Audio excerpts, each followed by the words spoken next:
Oh, I stutter stepped there. You kind of did. You kind of like, it's okay. It's okay. I actually think I caught it pretty good. I can interpret.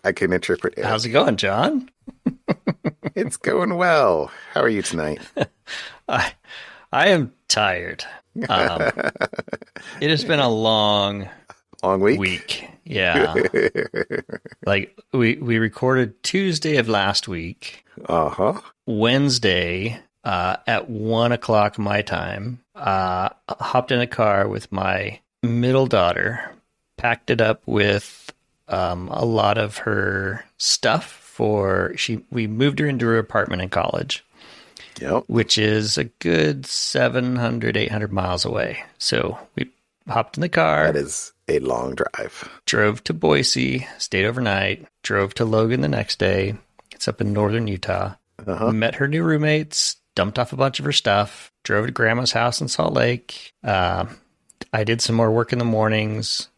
Then she has some friends that she was meeting in Salt Lake area. So Friday she hung out with her friends there. Saturday, okay, we drove to southern Utah, St. George, Utah, which is right on the border of Arizona, Nevada, and Utah, down in the corner there. Beautiful national parks down there. Yeah, Zions and Arches and Canyonlands, all those good ones. Anyway, so I have a niece who is going to school at BYU in Provo, and Saturday morning, she's a freshman staying in the dorm, so we texted her and said, "Hey, can we take you out to breakfast?" She's like, "Please, I'm tired of the food at the cafeteria, the dorm food." I'm like, "Absolutely, let's go." And so we went to breakfast, found a really nice little breakfast place, and in the middle of it, I'm texting her mother saying, "Hey, we're kidnapping your daughter and taking her to St. George with us." And wait, and she did not know this? No, we weren't real. I mean, I was joking with her mother. I'm showing my niece this. Hey, I'm joking with your mom. And she goes, "Well, my grandparents live in St. George. My finals," because it's finals week for them, "my finals are all online except for one on Wednesday. When are you going?" So we ran back to her apartment. She packed a bag and we took her. We took her with us down to St. George. Stowaway. Pretty much. And so my daughter hung out with her friends. We dropped my niece off with her grandparents. She got to hang out with Grandma and Grandpa, get some home cooking. I putted around. My in-laws have a condo down there, so I putted around, did some errands. And then Monday, headed back up to Salt Lake, stayed over the night at Salt Lake. Tuesday morning, had a couple meetings for work, and left Salt Lake around 12:30 or almost noon. Hoofed it to Boise, hit Boise right at rush hour traffic, so we stopped and got dinner, and hopefully the traffic died down, and then drove the rest of the way. We ended up not getting home until almost 1 a.m. last night. So I am tired. You're tired. There you go. That is a very long explanation. That's an explanation. Why is Eric tired? Because he's just driven 2,500 miles, roughly. 2,500 miles in a week. Yeah, plus or minus. So, anyways, that was my week. Yeah, it was there fun. You go. That pretty much was that was a jam-packed week. I hope that you got a lot of listening to the Bobaverse in over that week. I finished all 3 books. There is not an audio available for book 4 for me. So book 4 I have to actually read, like with my eyeballs and no ears, which is... That's hard to do while you're driving. Yeah, I can't do that. I did make my daughter drive a little bit, so she drove some of it. I don't remember whether I read it or if I listened to it. Like, is there not an audio book available at all? I can join Kindle Audio or Audible and listen to it. But the first 3 books had hey, you bought this book on Kindle, tack on $2, we'll get you the audio. The book 4 doesn't have that option. Did not. I'm checking it every once in a while just to see if I'm getting A/B tested to see if that'll trick me into joining Audible. Or at some point, they got to give me the. Okay. All right, fine. $2. You win. They're good books. You should definitely finish it off. They were very entertaining. I'm just going to look super fast and see if I actually have all 4 of them. I assume that I do. So I did. I while you're looking that up, I did actually start re-listening to the Stormlight archive, the Stormlight series. Oh yeah, because book 5 has an official published date now, Christmas of 2024. So you have a year. Oh, okay. You have a year for Stormlight 5 to come out. Okay. So if you're going to reread books 1 through 4, you've got a year to read books 1 through 4 to catch up. I might have to do. I might listen to them again, maybe this summer. I do lots of outside stuff in the summer. Yeah. So I definitely have all 4 books. I wonder if I don't think there's a way to loan them though. Audiobooks? So, yeah. I don't know. We could look afterwards. All okay. Right. Well, like Tuesday when we were recording, I was also heading off on not nearly as long a road trip. I will say 1/5 or 20% of your road trip. It's about 220, 250 miles down and back, which I did in 2 days. So, drove down Wednesday, late afternoon, got an Airbnb, same one that I've been in. It's now the 3rd time I've stayed in that one because I, A, know it exists, and B, as my son said, ooh, they have snacks. Which, okay. I mean, in reality, the main snacks that he has, it's not stolen because they have literally on a chalkboard sign, welcome King family. The snacks are for you to enjoy. But he has stolen the Pop-Tarts. You will appreciate that. And the, nice. And the, popcorn. So evidently anything that starts with pop, he's good for. Anyway, but so we drove back and then Poprocks are next. Poprocks. Oh yeah. My son, making me those nerd clusters are a popular candy at the moment, evidently. But then our big thing this weekend was my younger boy had just a massive week of music. Right. So he, we had, when we were recording last week, we had been to the Yuletide at Mountainside. I actually had seen your wife there and daughter, actually. Yeah. And then, so he had concerts, a long preparatory practice session Monday, concert Tuesday, Wednesday, Thursday.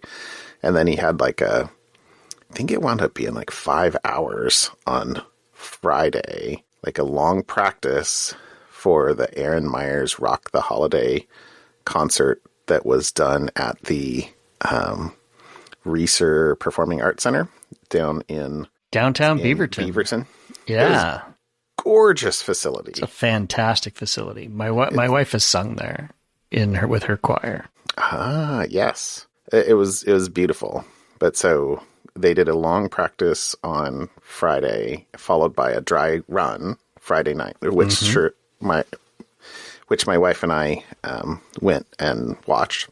And then we basically on Saturday we just dropped him off at, I think the call time was 12:30, and picked him up at 8:30, which was basically intermission of the second show. So there was a 2:00 show and a 7:00 show. And he's like, intermission is at 8:13. I'm not sure if that was precise or a typo, because it was very precise. And he's like, and I can leave after intermission. I don't have to go back for the curtain call. And it had been such a long day. So I went and picked him up, and then we the family, all went to see the 2:00 matinee on Sunday for closing out the show. It was very cool. It was a good, the theater was packed.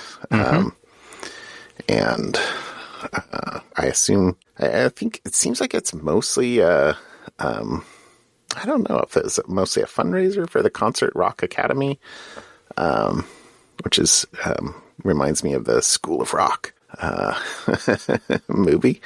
But anyway, it was a very, very fun, very music filled week. Yeah, nice. I missed out on my wife sang with her choir. She sang with the Oregon Symphony on last Wednesday night. Oh. So I missed her because I was on the road heading out. But she said it went great. She always likes awesome. singing with the organ symphony. So Yeah, those are great concerts. That hall is lovely. So anyway, my last task of this evening before coming down here was to put all the labels on our Christmas cards that are very late, but because Shutterfly, whatever. Anyway. Yes, the Costco. I'm still a little resentful of the Costco photo shutdown. But it is what it is. And better late than never. So, yeah. All there you go. All good. There you go. All right. So, How about topics? My topic is somewhat slightly personal, and I'll tell you, it's funny to me. It may not be funny to other people, but this is funny to me, and it probably will reveal something about me that people may have, now start looking askance at me for. That's a new word I learned. Anyway, so my wife loves shoes, and she has a collection of shoes. And about 6 months ago, I said, it's no fair that you have, she was showing off, fancy shoes. They're not like high heels. They're like different types of tennis shoes and colors. They're all, I would say, relatively practical shoes and some nice dress shoes. Anyways, but she keeps them in the boxes. She's not the only person in the world that has shoes. I know. It's a thing. But she has, and I know there are plenty of other people who probably have much larger numbers of shoes than she has. But anyway, so about 6 months ago, I thought, what is not fair is that you have so many different shoes and I have 3 pair.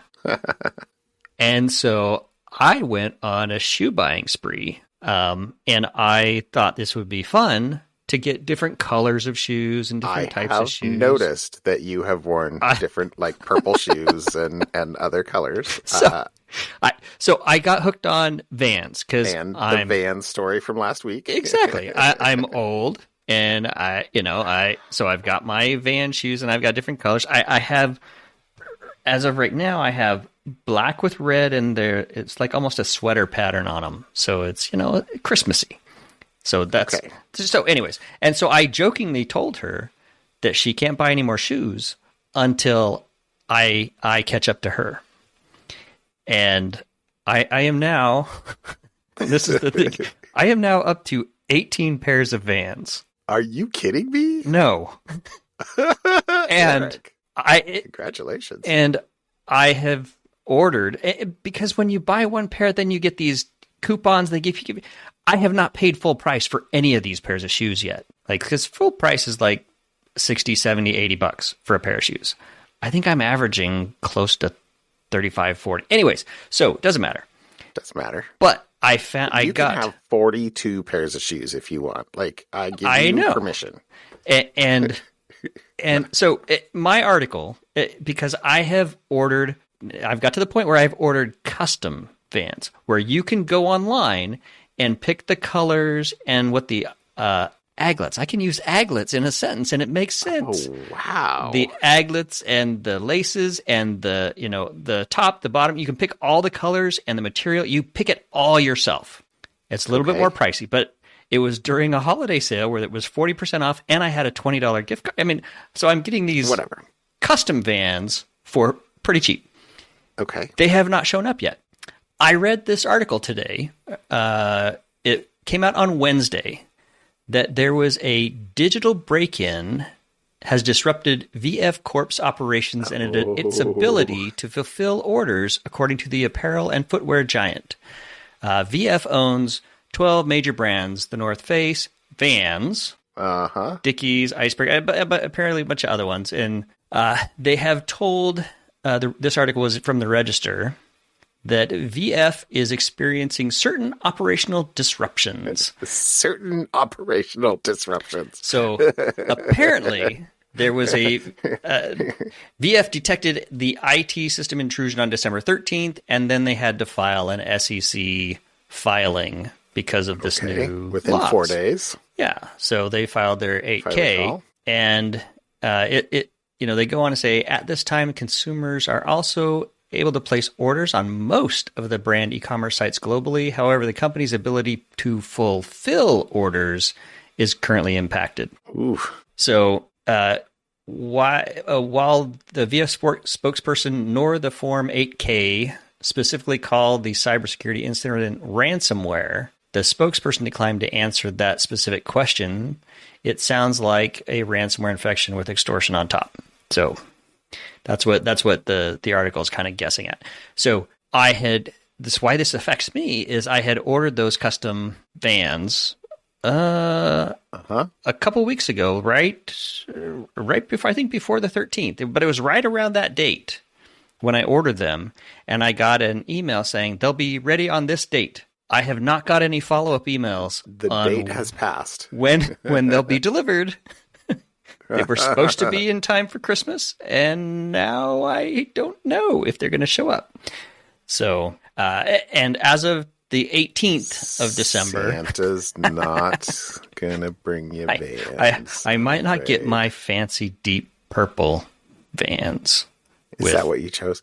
Now, yes, now gray aglets. Do they custom construct them, or do they like inkjet print them? No, it's custom build, because you pick what color you want. You can hit a randomize button and it'll give you randomize between materials and the bottom, the color of the stripes, everything. If you go to Vans Customs, I think you go to vans.com and look at custom shoes, you pick what color the aglets are, what color the inside is, the outside, the toe, the sidewall, the heel. You pick everything, and so you can come up with lots of fun colors. And I like the color purple, and so I thought for Christmas I will get myself a custom pair of Vans with all these coupons I have and this 40% off sale that they're doing right now. And so, because I think the custom Vans start at $110, which is a lot of money for shoes. I paid less than half of that. So yeah.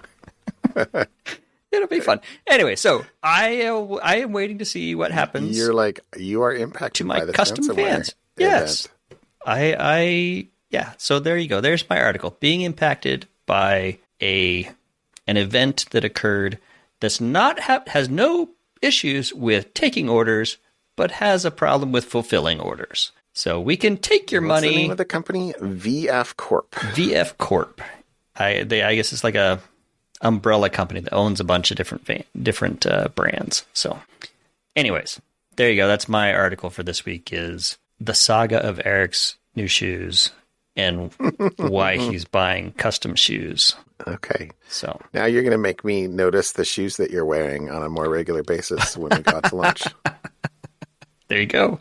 My wife thinks it's hilarious, by the way. She giggles. She's like, no, you'll never catch me. She has more than twice the number of shoes that I have. So it's quite an uphill climb. Again, it's not a race. No. It's not a race. Yeah. A race. She just rolls her eyes. I'm like, it's a competition. I'm going to get it. She's like, yeah, I will win. That's awesome. Anyways, there you go. Okay. The article I brought tonight was Google Maps. I love Google Maps. I do too, but you may or may not be aware that they store your location history by default for 18 months in the cloud. I actually like clicking the button that says, show me where I've been. And it shows where I've been all around for 18 months. Okay. That's very good for you. I like that feature. You can continue to have that feature, but in the future, they will store your location data on your device instead of in their cloud, and specifically so that it will make it more difficult for law enforcement to ask for overarching data, something called geofence warrants, which basically is, we need you to give us data for every device that was in this region at this time. Whether you were a subject of investigation or not, just If you happen to be Correct. walking through that area Yes. in some time range, your data will get slurped up. Gotcha. Correct. And so, and one of the things that I think first brought this to, I don't know if it was the first brought it to light, but the FBI used that to collect information about Black Lives Matters protest in Seattle for investigation in attempted arson. But they pulled many people's info in that clearly were not actual suspects for arson. Now, Google publicly did not say that it was specifically to end this, but there was a quote in Forbes that says, Google made the move explicitly to bring an end to such dragnet location searches, citing a Google employee who was not authorized to speak publicly. So that is not Google's stance of what they are doing. Right. But they are doing it. Just the fact of the matter is that most of these searches or these requests for data, geofence warrants, are targeted at Google instead of Apple. So there was this comment that Apple in Zach's post this Sunday that Apple has received, or said in their latest transparency report, that they have received 13 requests for location data, for which they have returned 0 records because they don't have that data. It's not stored in Apple's cloud. Right. Whereas Google has, in 2020, received 11,554 warrants for such data. So it will take a bit of time, or the way Google's doing it. It says that. So Google says users will receive a notification on their device when the update applies to their account, and that the change will take place gradually over the next year on both Android and iOS. Okay. Across both Android and iOS versions of the Maps app, Google Maps app. They are also changing their auto delete settings, which was previously set to 18 months by default, to default to 3 months. So if you like seeing where you've been for 18 months, you might need to go back in and increase the default storage time. But regardless, if it's stored on your device, that's great. You will not be surprised to know that a letter was sent a couple years ago from lawmakers asking Google Sundar Pichai to, quote, stop unnecessarily collecting and retaining customer location data that specifically referenced those, 11,000 geofence warrants. And you will not be surprised that that letter was led by Ron Wyden. I don't remember if we talked about it at the time, but Senator it was Tech. Yeah, that time in particular, and perhaps the move by Google as well, is because people are concerned that these the geofence warrants will be used to crack down on people visiting abortion clinics. A concern for the technical ability to support these, let's say, state laws that are being set up. So anyway, there you go. That was my article. I will have to. I'm happy to see how that comes. To see the increased privacy. Yep. And I continue to use the Google Maps app more than the Apple Maps app. It is it's pretty good. Still a little bit better. I still sometimes wind up using the Apple Maps app, but anyway. To be fair to Apple Maps, they're getting close. There's things I like about Apple Maps, but Google seems to get things a little bit more real time than Apple still. So yeah, and I guess I'd have to see. It's been a long time since I've looked something up deliberately in Apple Maps, but in Google, we do a lot of stuff there for, hey, what's this company? What's the company that's there? What's the company's website? What are their hours? Yep. I look at company hours on there relatively frequently, and they're frequently wrong, but at least they're present. Anyway. All right. How about something fun tonight? So my something fun is a little techie. So it's in Nature, nature.com. And it is, I'll just read the title. This GPT-powered robot chemist designs reactions and makes drugs on its own. Robot chemist. The subtitle is A System Called Co-Scientist Scours the Internet for Instructions, then designs and executes experiments to synthesize molecules. So basically, a bunch of chemists have got together and they're using ChatGPT 4 to design and conduct complex chemical reactions using a robotic laboratory setup. Why would ChatGPT 4 even be involved? I don't understand the basic premise. Okay, sorry. Right. So one quote in here is, the moment I saw a non-organic intelligence being able to autonomously plan, design, and execute a chemical reaction that was invented by humans, that was amazing, says chemist Gabe Gomez at Carnegie Mellon University, who led the research. It was a holy crap moment. And that's a direct quote. So basically what these do is, or how they're using it is, they use ChatGPT 4 and Claude and another one. They prompt them. As part of their prompts, they send a bunch of data in the prompt to scour chemical literature and then design a reaction pathway to make a molecule when prompted by a human. So the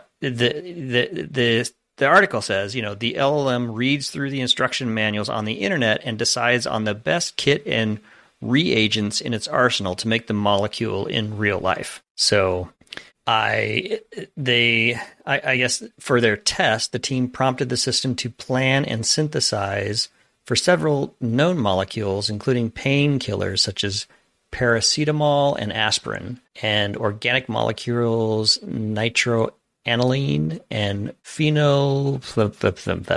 Yeah.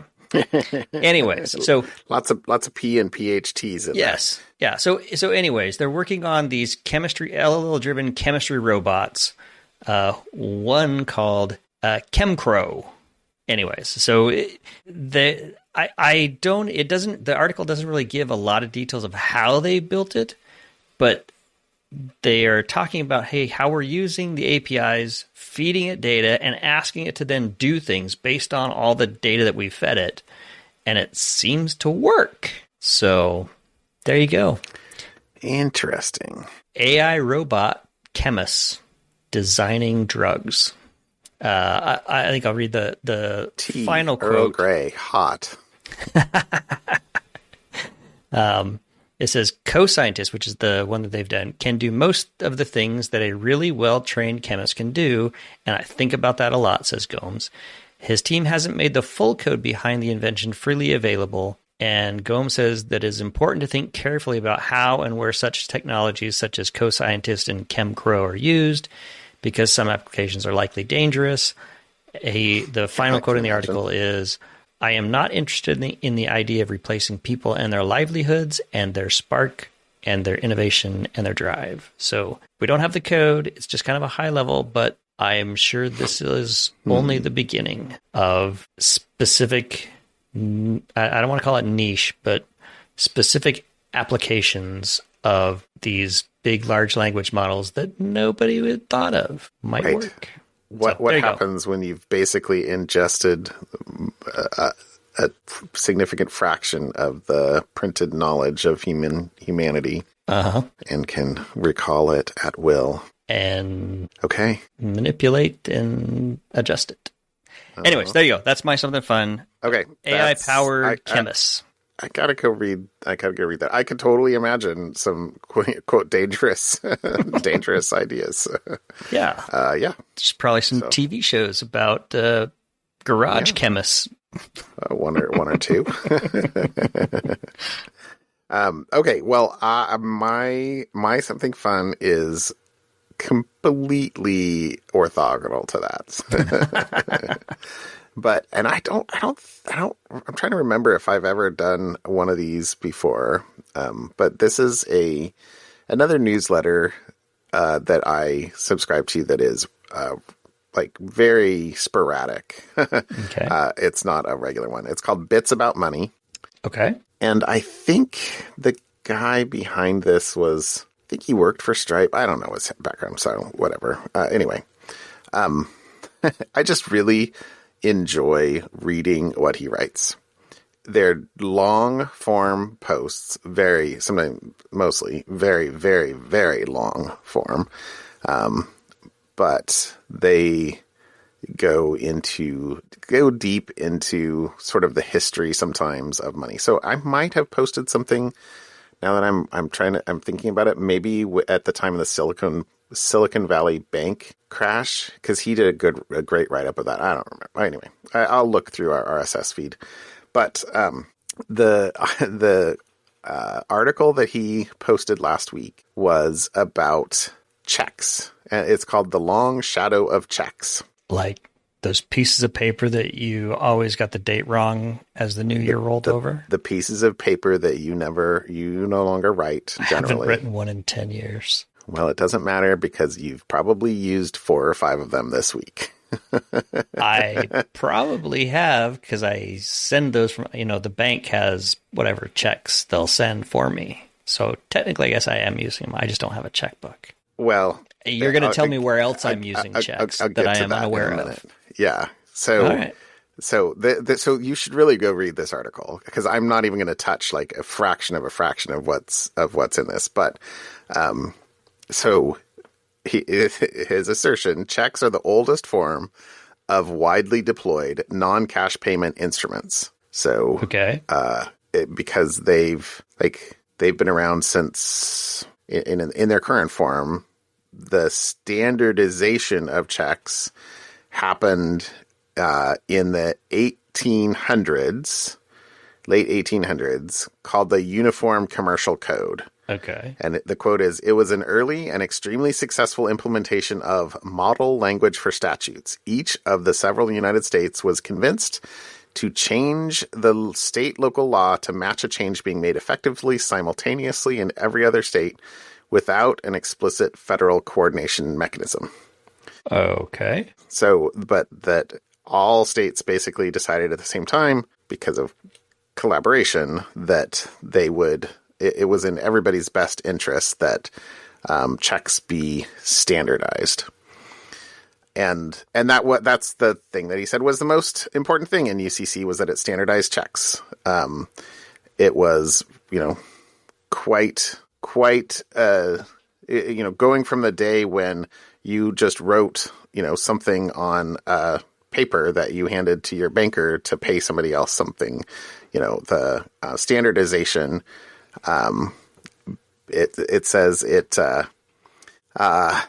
instead of them being creatures of state contract law, dragging decades of precedent and complex bespoke negotiations behind every specimen, they became exactly describable by recounting a short description of the face of the check. We very intentionally made checks dumb to allow the system around them to be much smarter.